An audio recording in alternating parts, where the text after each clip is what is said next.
Kita ke saham-saham yang Anda rekomendasikan pagi hari ini, Pak Wawan. Di antaranya adalah ada BBCA yang direkomendasikan buy on weakness.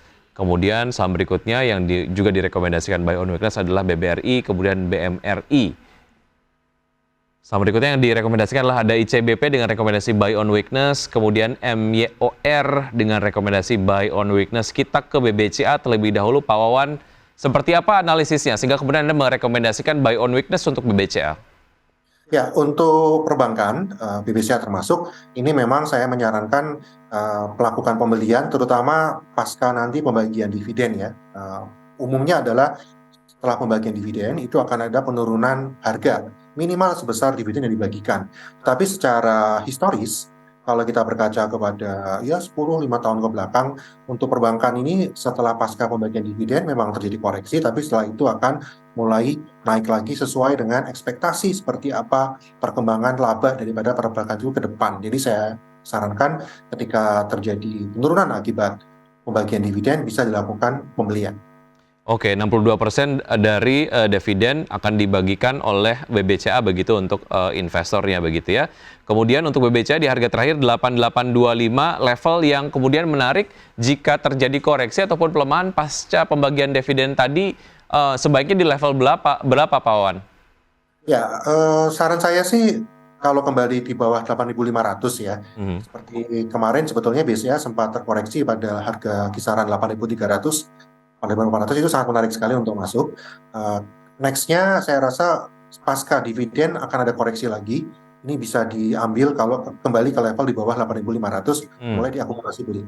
Baik, secara mingguan, bulanan, dan juga 3 bulanan ini sudah menguat begitu. Untuk BBCA 1 minggu sudah menguat 6,33%. Secara tren memang ini menjadi tren yang biasanya terjadi sebelum sebuah emiten ataupun ya perusahaan membagikan dividennya begitu ya. Tapi kemudian tadi Anda sudah sampaikan rekomendasi buy on weakness pasca dividen, pembagian dividen BBCA bisa dikoleksi. Oke. Berikutnya adalah BBRI dan juga BMRI dengan rekomendasi yang sama. Seperti apa analisisnya Pak Wawan? Ya, untuk BBRI dan Mandiri sendiri sebetulnya pembagian dividen lebih besar ya daripada BBCA. Jadi penurunannya saya rasa juga secara persentase akan lebih besar dari BBCA juga. Ini juga sama. Mereka juga perbankan yang laporan keuangannya sangat baik di tahun lalu dan diproyeksikan juga tahun ini mempertahankan kinerja atau bahkan lebih baik. Karena seperti itu ketika ada koreksi ya bisa diambil. Terutama untuk BBRI karena dividennya lebih besar. Oke, BMRI di level 10.900 level yang menarik untuk bisa masuk jika kemudian terjadi koreksi, dan juga target price di akhir tahun di berapa Bank Mandiri Pak Wawan?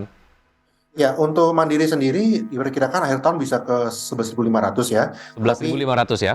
Ya, tapi disarankan sih kalau mau masuk menunggu pasca pembagian dividen, ini mungkin bisa terkoreksi di bawah 10, mungkin kisaran 10.100, 10.200. Ini bisa ke arah sana, ini bisa dilakukan koleksi pada harga tersebut. Wow, koreksinya dari level terakhir ke 10.100 agak cukup panjang begitu ya, namun kemudian itu yang diharapkan karena secara target price ini di akhir tahun di 11.500-an begitu.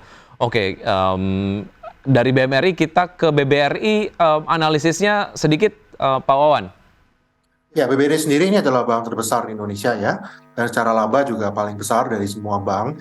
Pembagian dividen juga sangat jumbo, jadi bisa sama sih untuk BBRI juga bisa dilakukan koleksi ketika pasca pembagian dividen nanti.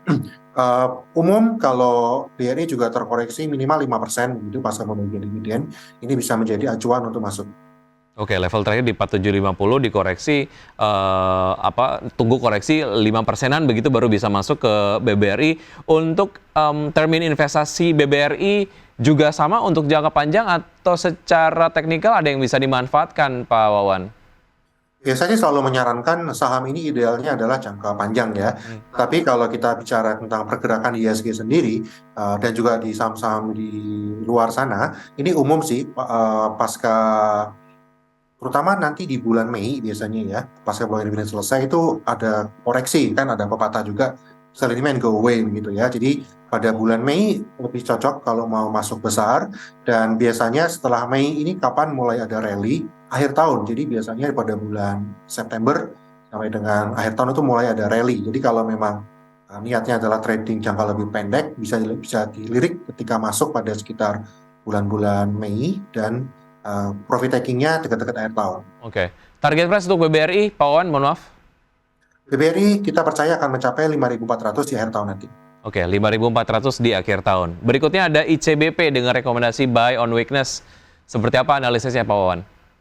Ya, untuk consumer goods sendiri itu akan diuntungkan oleh konsumsi terutama pada bulan Ramadan ini. Kita juga nanti ada Lebaran.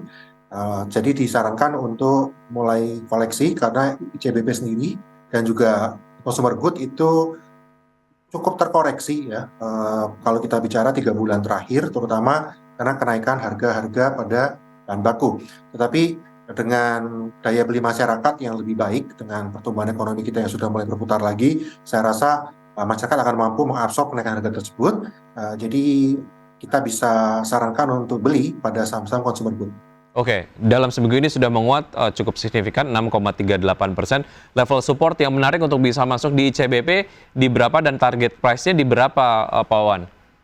Ya, ICBP memang kita percaya bisa kembali menembus 10.000 ya di tahun ini sampai dengan 10.500 itu masih wajar untuk ICBP. Support price-nya ya kalau kita bicara 9.000-an sih sebenarnya sangat menarik, tetapi ya mungkin level sekarang pun saya rasa sudah cukup murah untuk Oke. masuk. 9975 terakhir ya. Ini menarik kalau memang mau masuk begitu dengan target price di akhir tahun. Anda tadi sudah sampaikan. Baik, ICBP kita sudah bahas, kemudian kita ke Mayora yang Anda juga rekomendasikan buy on weakness dan biasanya juga Mayora ini biasanya mendapatkan perhatian yang cukup banyak begitu dari investor khususnya di festive season seperti Ramadan dan juga Lebaran. Seperti apa analisisnya Pak Wawan? Ya, untuk Mayora sendiri, tahun lalu juga mereka mengalami kenaikan penjualan yang cukup signifikan ya, dan itu dirasa akan berlanjut terus sampai dengan tahun ini juga. Jadi dengan level sekarang di sekitar 2.600-an, itu kalau terkoreksi di bawah 2.500 ya bisa dilakukan pembelian dengan target price yang diharapkan itu di akhir tahun nanti itu sekitar 3.000. Baik, akhir tahun di 3.000 level support yang direkomendasikan jika terkoreksi di level berapa Pak Wawan? 2.400 sampai dengan 2.500 saya rasa entry point yang cukup menarik. Baik, 1 minggu terakhir sudah melemah 2,62%, artinya secara tren ini nampaknya sedang ada di tren pelemahan begitu ya, tinggal ditunggu saja di level entry-nya di 2.400 hingga 2.500. Oke, kita ke update dari pergerakan Bursa Efek Indonesia ataupun mungkin IHSG di pagi hari ini. Pemirsa dapat Anda saksikan di layar televisi untuk IHSG sejauh ini dari pantauan RTI berada di zona merah dengan pelemahan 0,34% di level 6.739,433 begitu ya. Oke, bicara mengenai apa yang kemudian tadi sudah kita bahas Pak Wawan, apa yang bisa kita lakukan di strategi perdagangan hari ini? Kita akan saksikan terlebih dahulu data pembukaan market pagi hari ini. IHSG berada di level seperti Anda saksikan di layar televisi pemirsa, IHSG dibuka melemah 0,27% di level 6.743, kemudian Jakarta Stock Index menguat 0,48% di level 565,95, LQ45 dibuka melemah 0,55% di level 935,82. Ya, itu tadi dia data dari pembukaan IHSG dan kita akan kembali berbincang bersama Pak Wawan Hendrayana. Pak Wawan, IHSG di pekan lalu begitu di akhir pekan lalu ditutup signifikan 1%, di atas 1%. Apa yang bisa kita lakukan secara strategi perdagangan di hari ini, Pak Wawan? Ya, strategi perdagangannya ya memang tadi ya saya sarankan sih buy on weakness karena beberapa saham-saham besar itu membagikan dividen, otomatis pasti akan ada koreksi. Tapi secara fundamental saham-saham ini masih sangat baik, jadi bisa dilanjutkan untuk terus melakukan akumulasi pembelian hingga akhir tahun nanti. Oke, apa yang terjadi sekali lagi inti kemudian untuk menegaskan apa yang terjadi di Eropa dan juga Amerika terkait dengan perbankan mereka tidak berdampak signifikan ataupun tidak ada dampaknya di saham-saham ataupun sektor perbankan di dalam negeri, artinya saham-saham berbasis perbankan menarik untuk kita cermati, Pak Wawan. Ya, dampak pasti ada ya dari sisi sentimen atau katalis negatifnya itu dari sisi sentimen asing mungkin melakukan pelepasan. Tetapi secara fundamental dan bisnis yang dilakukan para perbankan kita itu tidak ada masalah untuk masuk. Terutama kalau ada koreksi dan koreksinya pun bukan karena fundamental yang memburuk, tetapi lebih kepada pembagian dividen. Baik, untuk BBRI dan juga BMRI tadi sudah disampaikan mengenai proyeksi pergerakannya begitu ya, tapi kemudian kalau kita lihat dari emitennya sendiri, sektor perbankan, ada perbankan lain BBNI yang akan menggelar cum dividen tunai di hari ini gitu. Nah, secara analisis seperti apa pergerakan BBNI di hari ini, Pak Wawan? Ya, BBNI sendiri juga mengalami peningkatan laba ya dibanding tahun lalu. Memang tidak sebesar laba dan juga keuntungan dari bank-bank lain yang Big Four yang lain. Tapi ya BBNI masih tetap punya prospek untuk terus menjadi bank yang lebih baik. Apalagi kalau pertumbuhan ekonomi kita sesuai proyeksi, ya seharusnya BBNI juga akan mendapatkan profitabilitas dari sisi itu. Investor tetap bisa memantau juga untuk Bank BNI karena tren kami itu perbankan tetap menjadi driver untuk pergerakan IHSG di tahun ini. Baik, tadi kita sudah bahas dua emiten berbasis konsumsi yang Anda rekomendasikan buy on weakness. Lalu bagaimana dengan emiten berbasis retail, Pak Wawan, di Ramadan dan juga memasuki Lebaran nanti? Ya, retail memang seasonal ya, biasanya pada bulan Ramadan dan juga Lebaran, ini akan mengalami kenaikan penjualan yang cukup signifikan. Meskipun kalau kita trennya setahun ya sebetulnya mereka tetap naik juga sih, tetapi sentimennya akan kuat sekali pada bulan-bulan Lebaran ini, itu bisa dijadikan ya trading ya sebetulnya ya untuk melakukan pembelian ketika ada brand weakness dan dilakukan pelepasan kalau sudah ada profit. Tapi dipegang long term pun sebenarnya tidak ada masalah karena retail kita terbukti itu tetap mampu untuk menstabilkan dari sisi cash flow. Baik, oke. Terakhir, sebelum kita akhiri, support resistance Anda untuk IHSG hari ini? Ya, untuk resisten ya kita akan kembali mencoba menembus 6730, 6750 itu resistennya. Support saya rasa di 6600 itu akan kuat.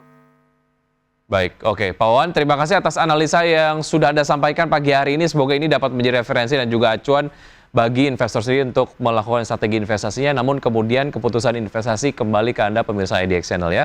Pak Wawan, sampai jumpa. Sehat selalu. Sehat selalu. Terima kasih.